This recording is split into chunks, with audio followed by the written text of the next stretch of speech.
The biggest mistake that I have done in my entrepreneurial career, I'm going to walk through and then I'll explain kind of the meta concept that I think is why we are doing better now than we've ever done before.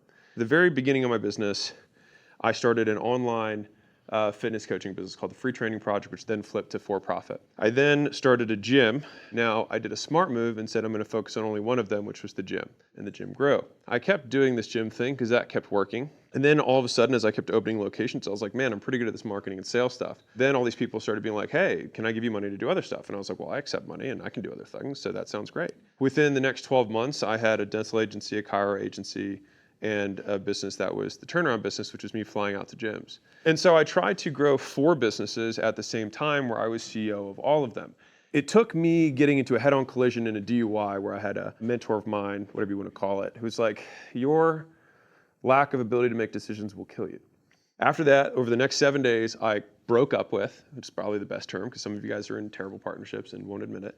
I broke up with my partner that I had with a couple of the gyms, not all of them, but a couple of them. I broke up with a partner I had for dental. I broke up with a partner I had for chiro, and then broke up with another business that was related to tangentially with the launch thing. And it sucked. But finally, after all of those conversations, I was able to just do the turnaround business. And then within the next however many months, you guys know that story, it exploded and we made a whole bunch of money. And then we switched to licensing, and then we did 3 something, then 480, then 780, then $1 million, then 1.2, then 1.5, then 2. And then we kept going straight line all the way to 4. At that point, I was like, you know what we could do? Start another business. That was when I started Prestige, and Prestige obviously helped the top line and the bottom line as well. But the day that I started Prestige was the day that Gym Launch stopped growing. So Gym Launch maintained, and then I grew Prestige because then Prestige got all my reign. Then I was like, okay, well, I split my attention. We went up in revenue. Well, I'm going to create this ecosystem for gyms. And so then I started Allen. And so I'm now here with 3 companies. I just have more money to do things now. And so I'm CEO of Allen, CEO of Prestige Labs, and CEO of Gym Launch. And as soon as that happened, Prestige Labs went down slowly, and Gym Launch went down very, very, very slowly.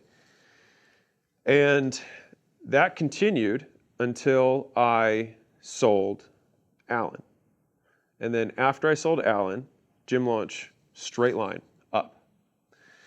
And that was what allowed us to actually eventually exit the company. I bring this up because it's been the hardest lesson of my entrepreneurial career. You have to learn to say no. And I actually think focus just comes down to saying no to everything that is not what you said you would do. That's it. That's all it is. And so if we want to be focused, then you can run that filter through your brain, which is, this is something that is not what I said I would do, which means if I want to be focused, the answer is no. Now, how focused you are determines the extent to which and across domains that you say no to. So on one level, you say no to business opportunities. Even more focused would be a person who says no to business opportunities and new friend opportunities.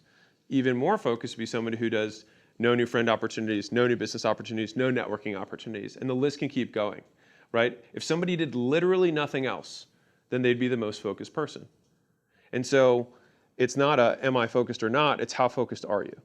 There's this quote that I heard from Justine Musk, which is Elon Musk's 7th wife removed or whatever. Elon, if you ever see this, I love you. She said, he said no in a way that protected his resources so that he could channel them towards his own goal. And I realized that behind every no is a deeper yes to whatever it is that you do. And so I just think about it that way, which is like the focus feels bad on the outside because no one likes saying no. But what it really is saying yes again to the thing you said you would do. And the reason this is so near and dear to my heart is because it's been the struggle of my life. It's been so hard for me. And the opportunities that I get presented now are insane. They're nuts. And I recently had to turn down an opportunity that was absolutely absurd. And now the opportunities are all billion-dollar opportunities. Everything's $1 billion now, which is cool.